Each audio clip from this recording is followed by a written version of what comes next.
It's Messi!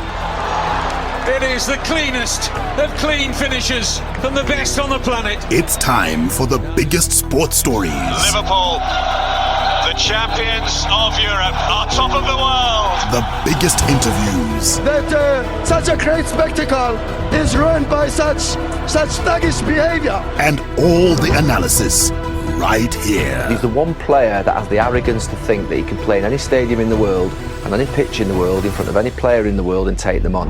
Every weekday, it's my sport, it's your sport. It's ZiFM Sport. Let's join the team for the biggest show in the world of sport on ZiFM Stereo. My station, your station. The weekend is here and normally we'd call it Party Friday, but I'm not too sure if there's much in the way of partying that's happening, especially with the lockdown and the curfew and all sorts of things happening around the COVID pandemic. But here on ZiFM Sport, we endeavor to lighten up your mood and to make sure that your weekend is an exciting one, but previewing the action that's going to be happening this weekend. And there is plenty, especially in the world of rugby. Rugby fans are being royally entertained, whether they're in the Southern Hemisphere or in the Northern Hemisphere. We have a rugby special for you on this Friday, the preview edition of ZiFM Sport. My name is Mike Madoda, and with me, Barry Manandi, Chris Midzi, our producer is Sean Tafirenyik, and our man on social media, should you wish to interact with us, is Tatenda Ziambi. We call him the Spaniard. That's a little yarn that we can tell you and spin for you a bit later on as to why we call him the Spaniard. But make sure that you're interacting with us on Twitter and Facebook at ZiFM Sport. Now, the Crusaders launched their Super Rugby Aotearoa defense in style with a 26-13 win over South Island rivals, the Highlanders in Dunedin. What an exciting match it was to kick off Aotearoa, and we will be previewing the rest of the competition as well as who's who in the zoo, the players and the teams and their prospects for season 2021. And we'll also head north into the Northern Hemisphere, where it's Six Nations Rugby this weekend, and Eddie Jones has labelled England's clash with Wales in Cardiff tomorrow as a make or break for his squad, recognising there is pressure heading into the test. We'll have more international sports news for you when we take you around the world in 60, starting off in India, where Virat Kohli chose the word bizarre to describe the game and the two teams' batting displays after India beat England inside 2 days in Ahmedabad. And in news from South Africa, Caster Semenya has claimed World Athletics has made discriminatory attempts to restrict the ability of certain women to compete in athletics competitions.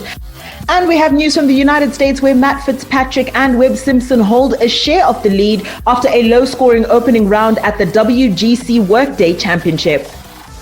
We'll take in our play of the day. It is Fire Friday, and then we'll get into the beautiful game where we begin with a wrap of the Europa League action which took place last night, where Mikel Arteta singled out Willian for, quote, changing the game against Benfica as Arsenal salvaged a dramatic victory to progress from the last 32 tie. In the Premier League, Chelsea will be looking to maintain their unbeaten start to life under head coach Thomas Tuchel when they lock horns with Manchester United at Stamford Bridge on Sunday afternoon. And in Spain, Sevilla and Barcelona will be looking to keep their La Liga title hopes alive when they face off tomorrow afternoon. There's also plenty of football in Serie A, the Bundesliga, Liga 1 and the CAF Champions League. All of that and so much more to look forward to on this edition of ZiFM Sport. Can't wait to start. So why don't we with our power play? This is John Baptiste. It's called I Need You. And I suppose all of us really need sport. Hi, I'm Trevor Nyakani, the Blue Bulls and Springbok prop, and now you're listening to ZiFM Sports. Now, earlier I did tell you that our social media man is Tatenda Ziambi, a man we affectionately refer to as the Spaniard. And that's because He's got quite the grasp on Spanish, and with all the football coming out of Spain, Lionel Messi, Cristiano Ronaldo, Xavi Hernandez, Iniesta, the big stars of the last decade, there is no surprise. They're also quite fluent in French as well. Those of you who do want to listen to the show at your own leisure, at your own time, we are on YouTube. Simply search for at ZiFM Sport. We got a rugby special today. Northern Hemisphere rugby in the form of the Six Nations. Big game this weekend, England versus Wales. Or should that be Wales versus England? It's in Cardiff. And then, of course, Southern Hemisphere rugby is underway. Super Rugby AU kicked off last weekend. And this weekend, today, this morning, was the turn of New Zealand. Before we get there, let's give you a local sports news roundup.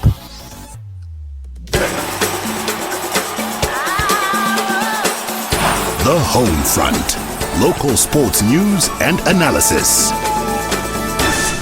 We're going to start with basketball news, but before we get there, don't forget on Monday, a special announcement for you. We will be doing ZiFM Sport in French. Tatenda Ziambi will be leading us in that, and so don't miss that show, 6:05. It'll be a good one. We'll be reviewing the weekend, and if you're a Francophile out there, that's the show for you. I'm kidding. Anyway, let's get into basketball. Tatenda Maturure, the name of the moment, as it were, Tatenda Maturure.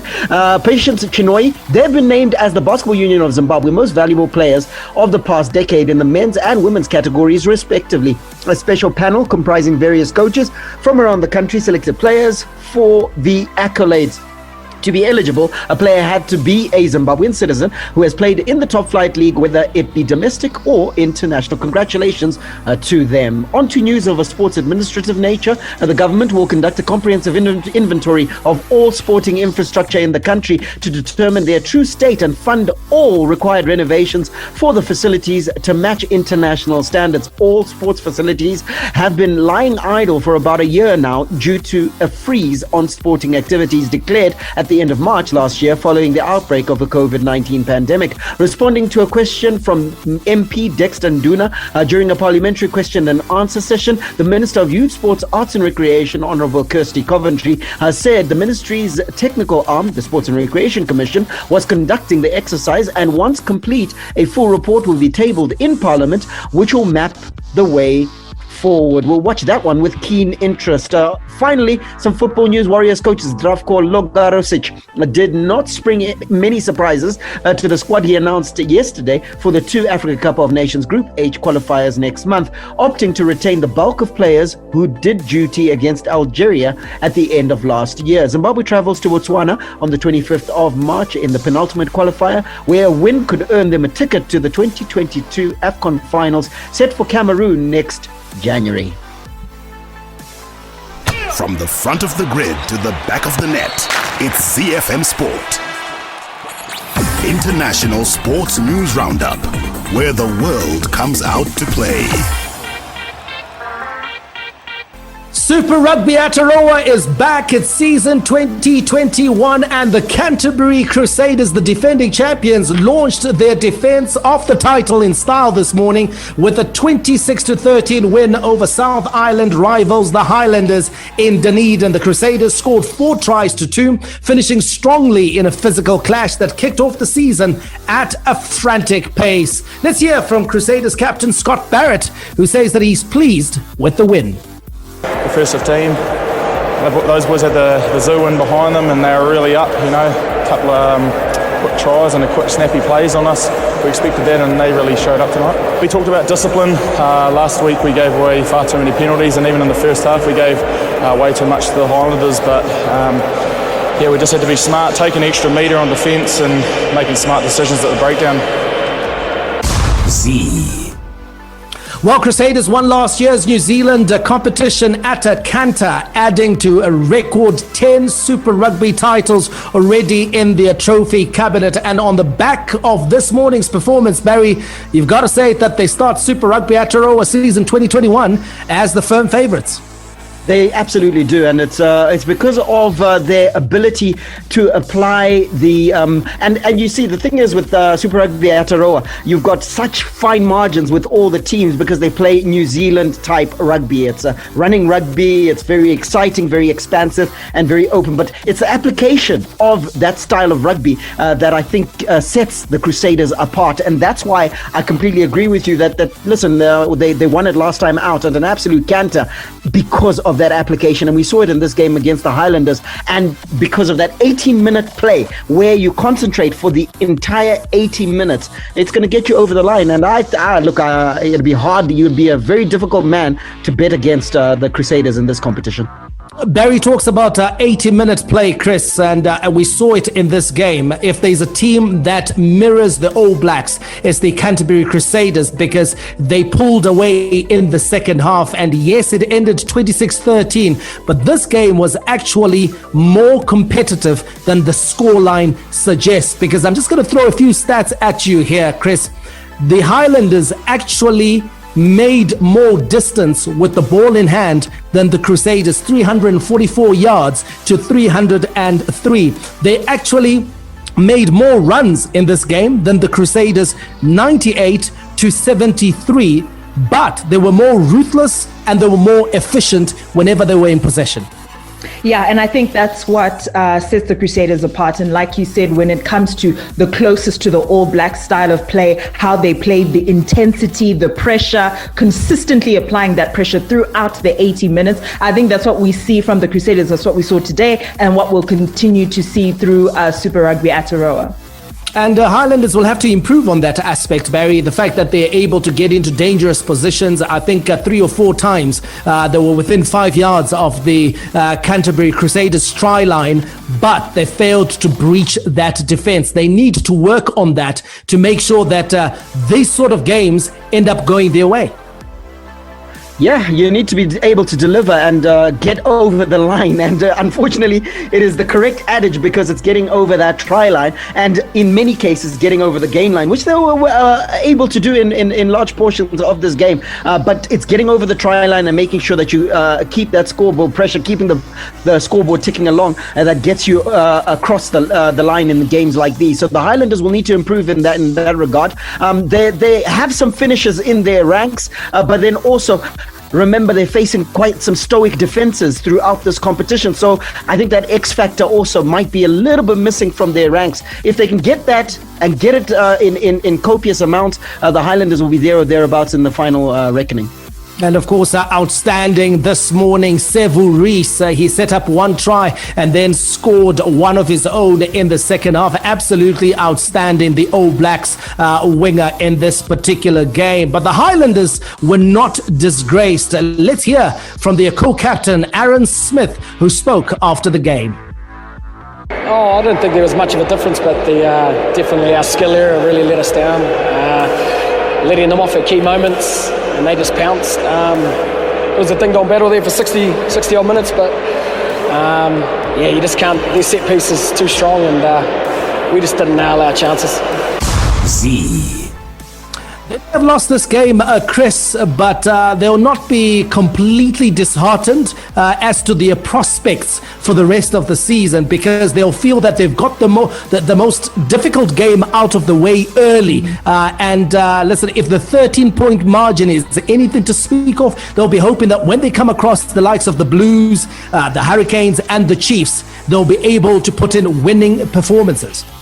Yeah, the 13-point margin is not a bad result when you're playing against the defending champions. I think if you're able to make a couple of tweaks and go into the rest of the competition off the back of not a bad performance, I think during that first half, the Highlanders actually mounted a significant challenge. And I think going forward is just more about, like I said, making those small tweaks and also being consistent throughout the 80 minutes, taking your chances when you get them. They won't be disappointed with this result at all.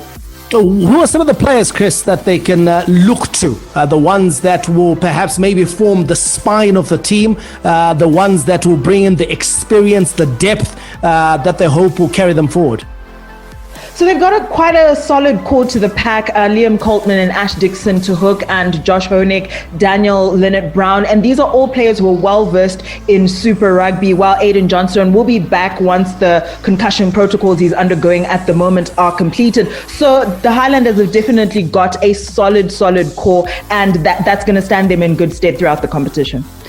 The back line as well, Mike, just to add to what Chris was saying there, I think you got some excitement in there, and you could see it, but I think if that excitement can be for a solid 80 minutes, they've got a good chance. You've got players like Nehe Milner-Skudder. We've seen him do it at the top level. And also, I'm particularly excited after the last edition of Aotearoa, Connor Garden-Bachop. He's a fantastic player, a great prospect, and I think that if they can keep him fit and he can do the business, I think they've got enough there to be there in the final reckoning. But as you quite rightly point out, it's two things.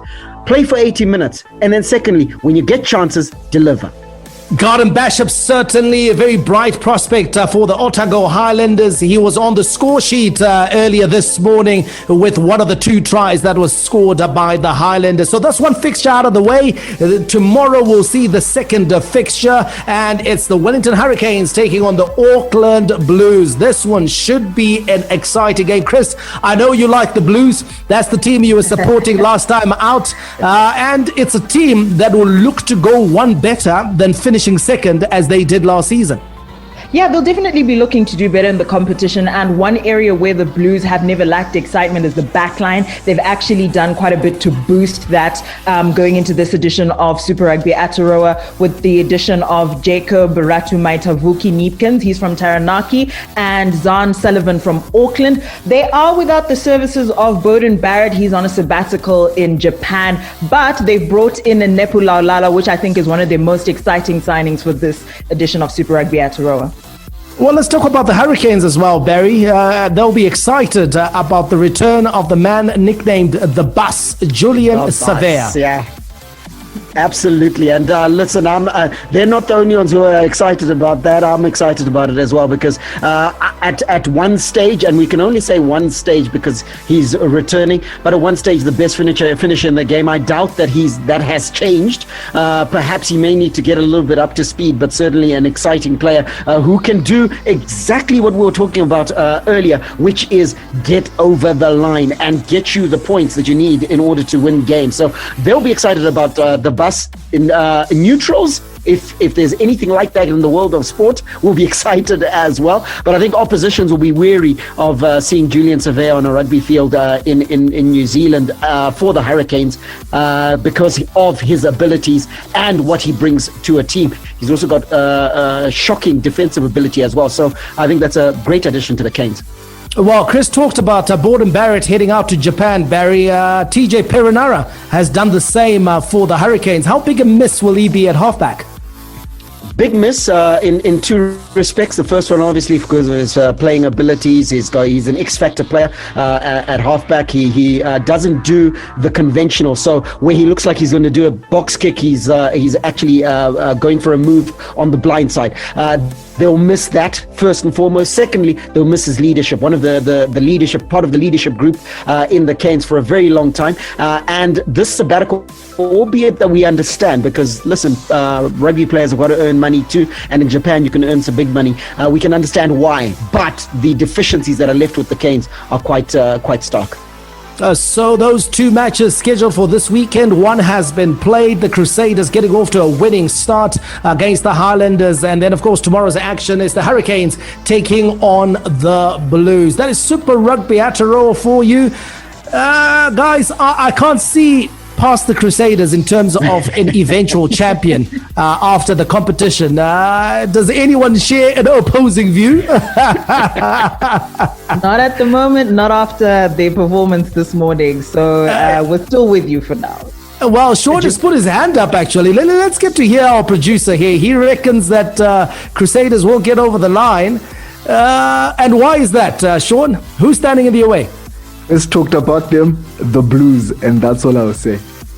Why? Come on, you're just picking a name. You can't drop Mike. You can't just say the Blues. No, it's been mentioned. Last year, they were quite close with the additions that they've made, especially with the coming in of Nepo Laulala. That forward pack is going to be bolstered, and then they've got really good finishers who are still there. We also have Sam Derry coming into the team. The Blues, I think, might be the champions come the end of the season. I think the use of the term "we" there betrayed the fact that was an emotional take, wasn't it, Barry? A very emotional take. I was about to say exactly that. I think that listen, our producer, we love him to bits, but he votes with his heart. That's why he also supports Arsenal, and you can tell that. Listen, he's hoping more than expecting the Crusaders don't take this edition of Super Rugby Aotearoa. I think secretly in his head he knows that the Crusaders look far and away the best side in this competition. While the fifth franchise in Super Rugby Aotearoa is the Chiefs. They're not in action. They're going to bye, and they'll be kicking off their campaign next weekend. Let's go to Northern Hemisphere Rugby. Six Nations and England coach Eddie Jones has labelled England's Six Nations clash with Wales in Cardiff tomorrow as make or break for his squad. Recognising there's pressure heading into the test, England head to Cardiff knowing that another defeat would effectively end their title defence, while Wales are still capable of winning the Grand Slam after picking up wins against Ireland and Scotland. Wales came into this particular edition looking like they were probably the weakest team of, the usual protagonists. No one was talking about Wales in terms of them winning the Six Nations, in terms of them winning the Grand Slam, Chris. But here they are. They've beaten Ireland. They've beaten a very good Scotland side who beat England. And so they'll not be overawed when they play England on their own patch.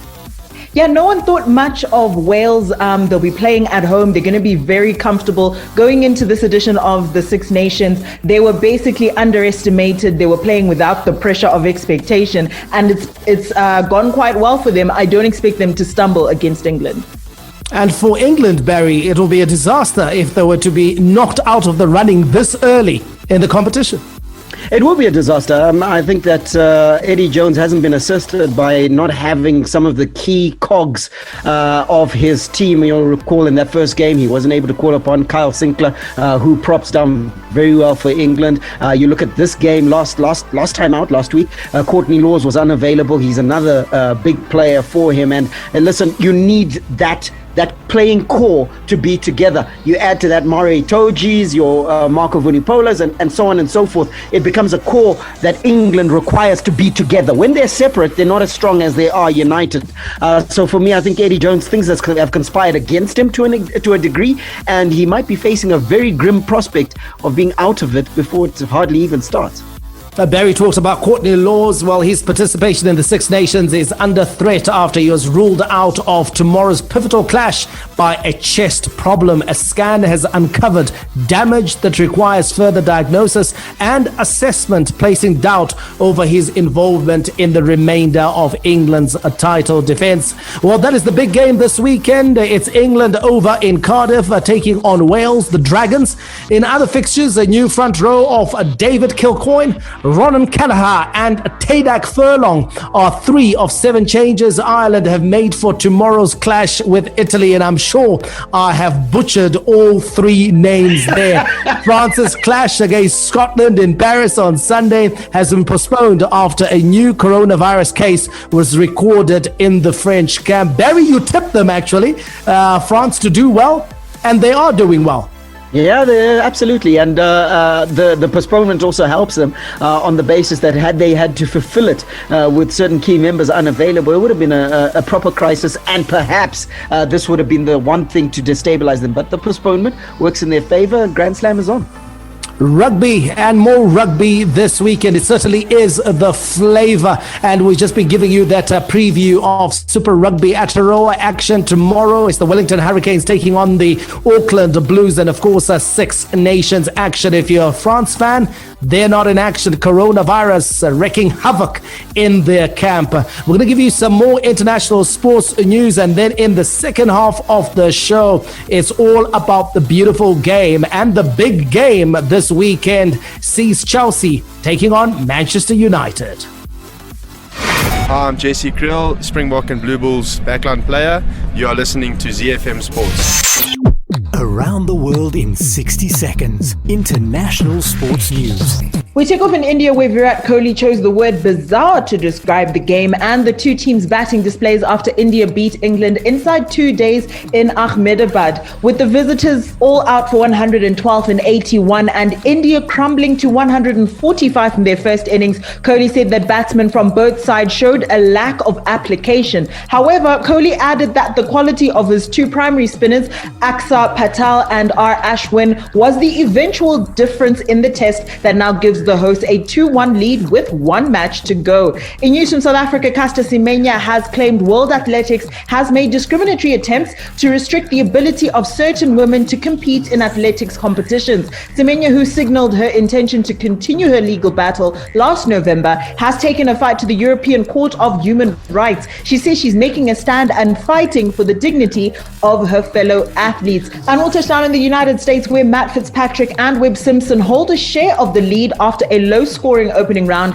at the WGC Workday Championship. Fitzpatrick set the clubhouse after posting 6 birdies on his way to a bogey-free 66 at the concession, only for Simpson to move alongside him on 6 under with 3 birdies in his last 4 holes.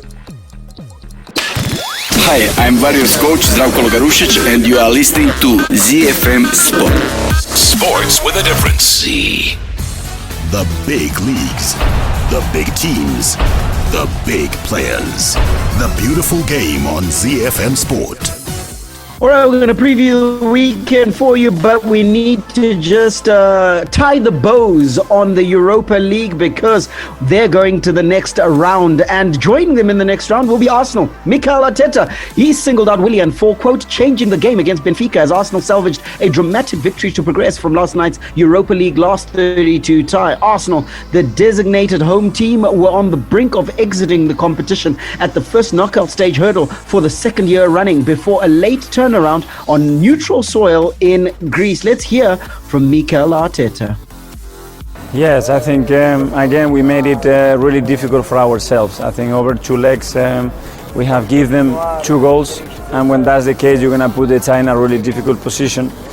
At the same time, I'm really pleased with the character, the courage and the personality that the team showed and the willingness to win the tie. Until the end we throw everything at them, and I think at the end we got rewarded, and because I think we merit to be through in the competition.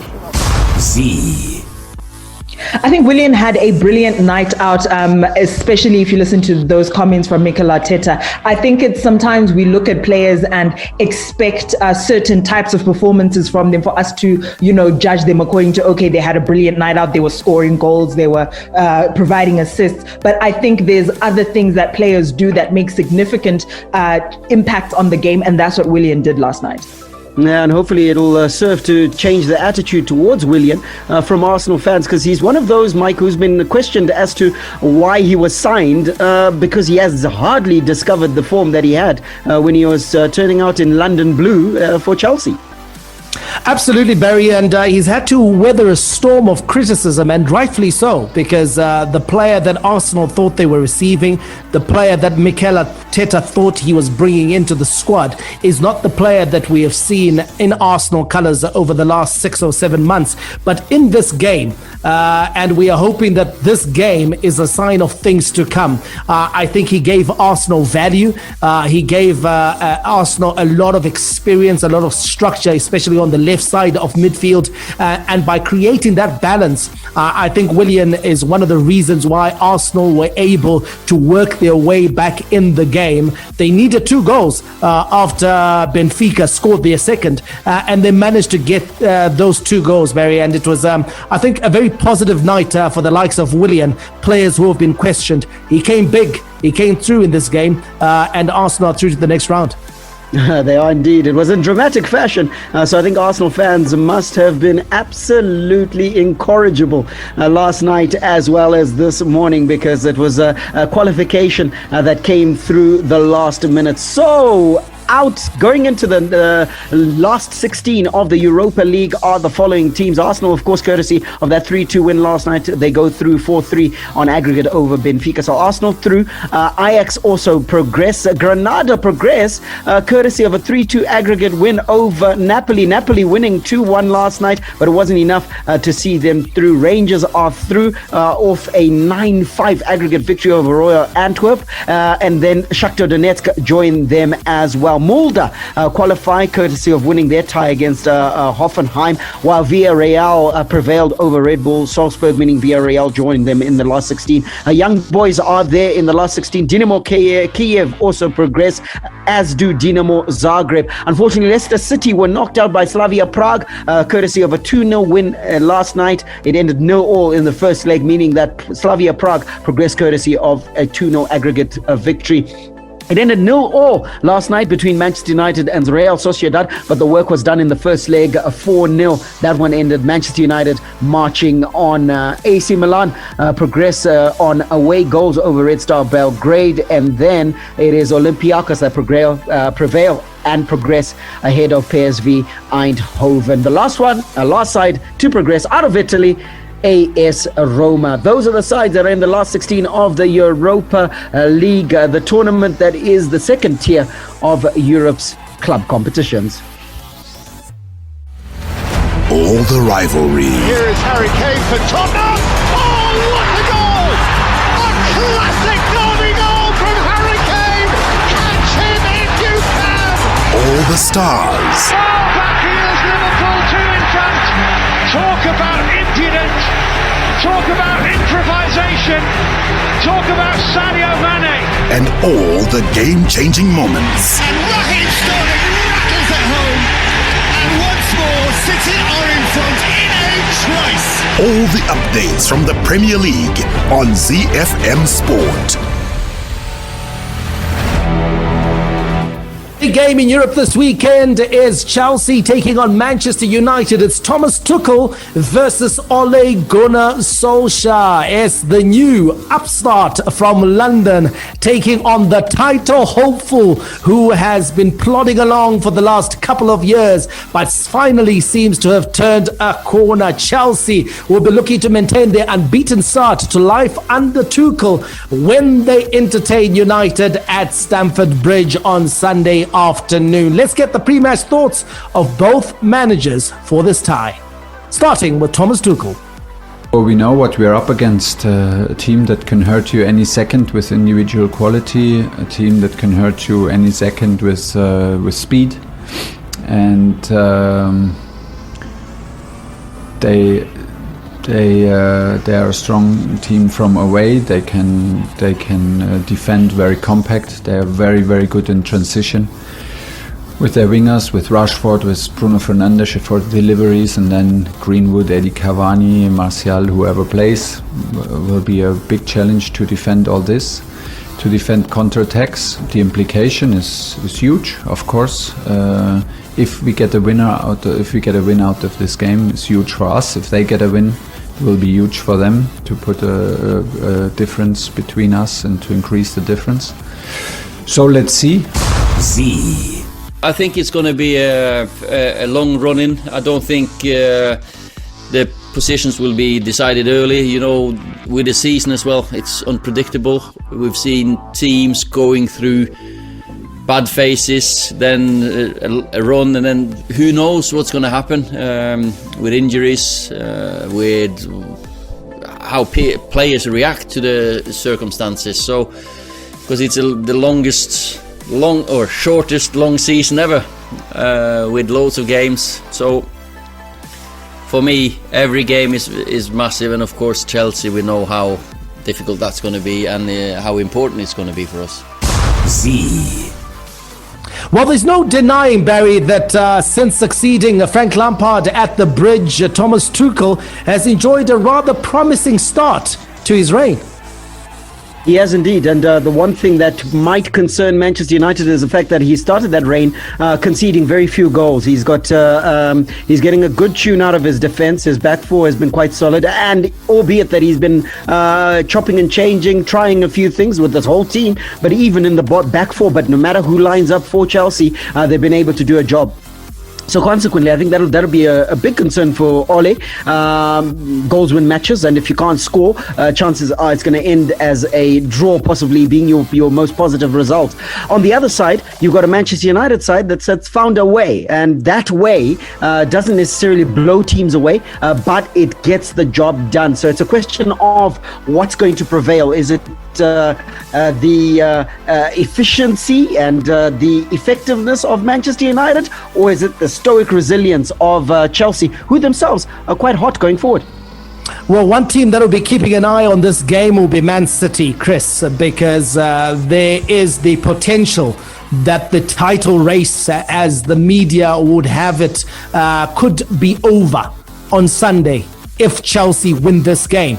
Because it will mean that Manchester City would have reached a point where I think there'll be about 13 points clear of Manchester United, and surely that'll be an insurmountable gap. So it's imperative that Manchester United wins this game. Not even a draw will do. They have to win this game to remain in the hunt, and even then, it's an outside chance. It's a way outside chance. I think Manchester City has all but sealed this up. I think for the sake of intrigue and interest for the league in general, yes, it would be great for Manchester United to manage to get this win and continue having a decent amount of pressure on Manchester City. But that 13-point gap is almost insurmountable if you take a look at the way Manchester City has been playing. So great for Manchester United to get a win, especially from a Chelsea side that's playing so well. But in terms of the league, Manchester City is all but sewn it up. Barry, it'll be interesting to see what happens in this game, because Chelsea defending stoically well at the moment. They've conceded only 2 goals under Tuchel. And then you take a look at the wile and guile of Bruno Fernandes and the goals that he brings to Manchester United. Who carries the day? Look, I'm gonna go the other way, and people will think that this is just the Liverpool and me speaking, but I'll justify it. I think that Chelsea carries the day in this game, and it's because of this. Bruno Fernandes hasn't been one who plays well against the big sides. He goes missing, and it's going missing at the wrong time. So if that trend continues in this game, then you got to think to yourself that Chelsea will dominate. Chelsea will have an advantage in midfield, and will also be very effective going forward. So I foresee the attack of Chelsea being able to cause problems for the centre-back pairing of whether it's Maguire and Lindelof, or whether Bailly is selected. Whoever is at the heart of that defence has got a lot of work to do, because that Chelsea front line is very quick and also very tricky. So in my view, Chelsea carries the day, largely because Bruno Fernandes hasn't shown up in the big matches. Hasn't shown up in the big games, but he is a player who's got an eye on the spectacular, isn't he, Chris? And also, he's got the ability to sometimes create 1 or 2 things for his fellow partners, especially in attack. And one of the guys who's been playing well over the last couple of weeks is Marcus Rashford. He's weighed in with goals, and he may be one of the players that could just lift that burden. That's a burden of expectation that's on Bruno Fernandes' shoulders. Yeah, definitely. If Marcus Rashford comes to play and plays well and continues to score goals, I think Manchester United might be in a good place. But I think we've talked about that Chelsea defense. That's the first thing Thomas Tuchel took care of, sealing it up, making sure they don't concede many goals. I think they've only conceded 2 goals so far under Thomas Tuchel. And because of that, your teams that manage to get your smash and grab goals and manage to create chances and just find a way, like Manchester United, might struggle a little bit, even with players creating chances like Bruno Fernandes and Marcus Rashford having a good scoring run. Well, that is the big game of the weekend. Man City, like we said, will be keeping an eye on that fixture. They take on West Ham. West Ham, of course, will be looking to get a good result to keep them in the top 4. In other fixtures, West Brom will play Brighton. Leeds United versus Aston Villa. That should be a cracker. 2 attacking sides, but Villa missing the services of the inspirational captain, Jack Grealish. Newcastle United versus Wolves. Newcastle need the points. Wolves need to pick up more points if they're to make a fist of it and qualify for Europe. Crystal Palace versus Fulham, that's another London derby. Leicester versus Arsenal is going to be a testy encounter, isn't it, Barry? Those two teams, Leicester, of course, suffered a reverse in Europe in midweek, knocked out by Slavia Prague. Yes. Unexpectedly, I think a lot of people thought that Leicester would get the better of the Czech side, but they were knocked out of the Europa League. Does this then serve as motivation for Leicester? You know, they've had that burden of participating in midweek and participating in a cup competition removed from them, and they can concentrate solely on trying to qualify for the Champions League. Absolutely, and Mike, thanks a lot for throwing me the one game this weekend that is an absolute coin toss, because you got two teams that you can't tell how this one will go, because they're both on both sides. They seem to find a way. Arsenal, when you expect them to be obliterated, actually are well within games and in some cases claim all 3 points. And then Leicester City have been able to get look at the game against Liverpool. Leicester City wasn't expected to be to get a result in the fashion that they did, and also in the manner that they played. So these are two teams that are evenly matched. But Leicester, this one is very important, as you quite rightly point out, for their top 4 hopes. So they'll be hoping that they can do the business at home. Arsenal is a formidable foe, though.